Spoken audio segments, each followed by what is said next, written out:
안녕하세요. 할 줄 아는 사람보다 잘하는 사람이 되는 곳 네이버 카페 템포 명장 매니저 이마영입니다. 저희 그 카페에 누가 글을 올리셨어요. 커프에 관해서 궁금하다. 명장님 임플란트 픽스처 선택 시에 원장님께서 커프 높이도 말씀하시는데 정확히 퍼프래 커프인데 커프의 의미가 헷갈려요. 잇몸 높이를 말하나요? 그리고 최근에 IBS 임플란트 관해서도 알고 싶어요. 요거 이제 답변 드리려 그래요. 일단 커프에 대해서 얘기해 봅시다. CUFF 커프. 우리가 임플란트를 심어서요. 픽스처 심고요. 거기다가 이제 완전히 매립을 하죠. 매립을 해서 할 경우에 스크류 넣고 이제 매립한 다음에 요걸 이제 기다렸다가 일정 시간이 지나면 2차 개복수를 해서 2차 이제 여기 저기 뭐야 나이프로 저거 하잖아요. 절개한 다음에 그 말이 생각이 안 나. 절개를 한 다음에 여기서 얘를 이제 제거를 했어요. 스크류 제거한 다음에 이제 힐링을 넣는 거예요. 힐링을 넣는데 힐링을 넣으면 아니면 힐링을 아예 이렇게 넣어가지고 슈처를 해버리시는 경우도 있고 원 스텝, 투 스텝으로 수술을 하시죠. 그러면 이제 힐링이 들어가는데 힐링에서 보면은 힐링이 지금 거의 그 파 묻히듯이 들어가 있어요. 구강 안에 파 묻히듯이. 그러면 이럴 경우에 만약에 잇몸이 지금 첫날 수술했는데 이 정도인데 한 2, 3일 부을 거란 말이에요. 그럼 이제 덮었다가 가라앉아서 예쁘게 가라앉으면 다행인데 이제 좀 증식까지 되면서 여기를 덮어버리는 경우도 생겨요. 그러면 나중에 보철을 넣고 싶은데 치은이 너무 증식이 된 상황이니까 보철이 그러니까 어버트먼트가 잘 들어가질 않겠죠. 고정이 잘 안 되겠죠. 뭐 인프를 뜨고 싶은데 인프레션 코핑이 고정이 잘 안 될 거예요. 잇몸이 너무 단단하게 또 이렇게 밀어내는 역할을 해버리니까. 그러면 힐링이라는 걸 넣어서 내가 앞으로 어버트먼트를 넣을 건데 어버트먼트가 혹시 잘 들어가지 않으면 곤란하고 혹은 내가 원하는 사이즈가 있는데 그걸 넣고 싶은데 그게 잘 안 들어가. 그럼 내가 이제 할 수 있는 게 뭘까? 그래서 잇몸 치은 있죠? 그러니까 내가 픽스처를 심은 레벨서부터 치은 서커스 라인 이제 보이는 라인까지 요 사이에 있는 이 길이가 다 다르잖아요. 사람마다. 어떤 사람은 짧고 어떤 사람은 길고 다양할 거 아니에요. 그러면 그 상황에 맞춰서 내가 길이를 맞춰놓고 이 원통이 되는 부분은 치관처럼 이렇게 올라와 있는 거죠.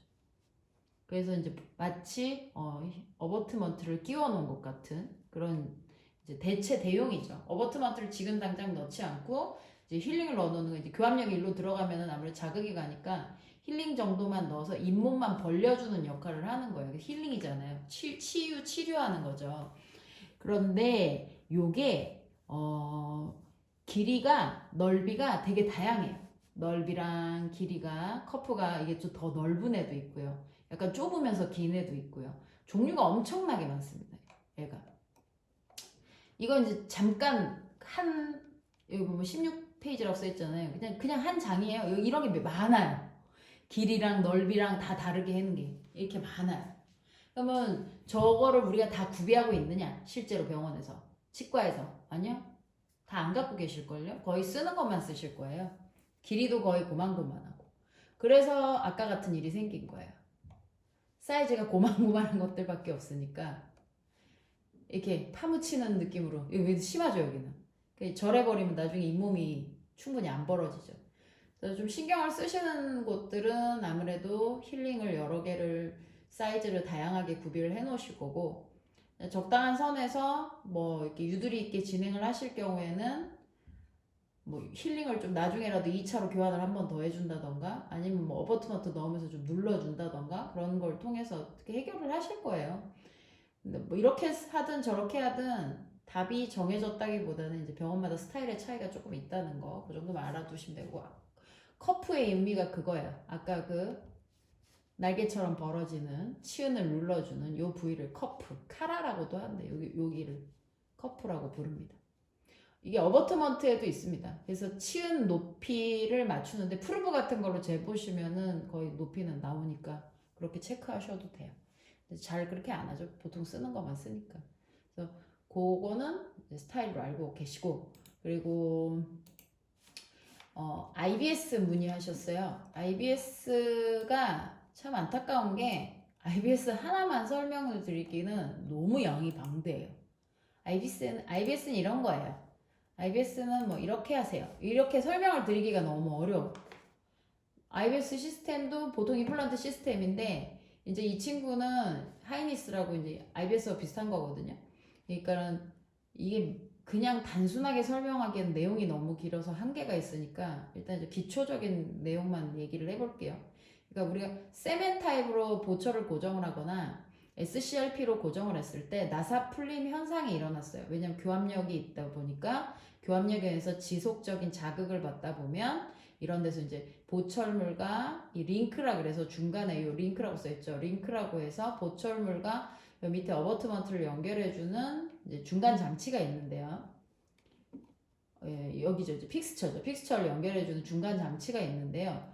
그게 어버트먼트랑 보철물이랑 픽스처 이 세 개를 연결을 해줘야 되는데 이 나사가 하나니까 올인원이잖아요. 하나로 딱 조이잖아요. 그랬더니 교합력이 들어가기만 하면 나사가 풀려버리고 그 나사가 풀림으로 인해서 환자가 제때 병원에 안 왔을 때 이 나사가 흔들흔들 하다가 이제 운이 없으면 실제로 픽스처가 찢어지는 경우들도 발생을 하더란 말이죠.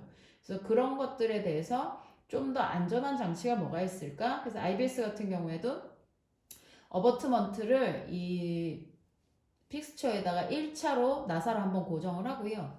위에 있는 어버트먼트랑 보철물을 2차로 나사 고정을 한 번 더 해요. 그러니까 나사가 총 2개로 써진다 이렇게 생각하면 될 것 같아요.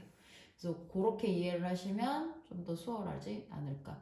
그러면 IBS 시스템은 어떻게 돌아가느냐. 사실은 IBS 회사에 들어가시면 자료가 굉장히 많이 있습니다. 구글 들어가셔서 IBS 임플란트 영어로 이렇게 쳐서 들어가시면 해당 회사 들어가고 번역 버전도 그 홈페이지에 다 그런 식으로 해놓거든요. 보통 큰 회사들은 IBS도 외국으로 다 수출하는 회사라 그런 거 다 해놨습니다. 그래서 영어 버전, 한국어 버전 다 있으니까 들어가셔서 검색을 해보시면 수술 과정이라던가 그런 것도 있고 유튜브 같은 데다가 IBS 검색을 해보셔도 관련 자료들이 굉장히 많습니다. 일단은 뭐가 중요하냐면 시스템을 봐도 못 알아듣는 게 기초가 뭔지 모르는 거예요. 임플란트가 어떻게 돌아가고 임플란트 시스템이 어떻고 이 회사는 임플란트 시스템 중에 어떤 부분을 부각시켰고 어떤 회사는 또 다른 걸 부각시켰고 그게 나름 그 회사마다 그 특징들이 있어요. IBS 같은 경우 요새 새로 나오는 시스템이라고 보시면 돼요. 물론 기존에도 있었는데 이제 새로 시도를 하고 있다라고 생각하시면 돼요. 아직 임상 기록이 충분하진 않기 때문에. 그래서 이런 식으로 자꾸 기초 배우고 나서 이런 걸 접하셔야 되는데 이거부터 덜렁 배우니까 느낌이 어때요? 아니 오스템이랑 IBS는 되게 많이 다른 것 같아 라고 생각을 하시는 거죠. 근데 실제로는 시스템 한 끗 차이에요. 나사 2개 쓴다 그것밖에 없거든요. 거의 비슷해요. 그리고 시스템을 좀 더 간단하게 쓰고 뭐 그런 거 외에는 크게 다를 거 없어요. 뭐 짐머 같은 경우에는 그 3i인가? 3i하고 짐머인가? 그쪽은 저거 하더만 그 마운트를 임프레션 코핑 겸용해서 쓰더만. 그러니까 뭐 그런 식으로 쓰는 데도 있고 그런 차이는 기본적인 임플란트 시스템에서 좀 더 이해를 하시면 좋을 것 같고 정의 임플란트를 모르겠으면 저기 다음 달에 3월 달에나 4월 달 사이에 임플란트 또 특강이 있어요. 그런 거라도 한번 들어보세요. 유튜브로 하는 거니까 뭐 부담 없으실 거예요. 뭐 이래저래 공부 한번 해보세요. 카페에도 자료 많으니까 한번 참고해 보시고요.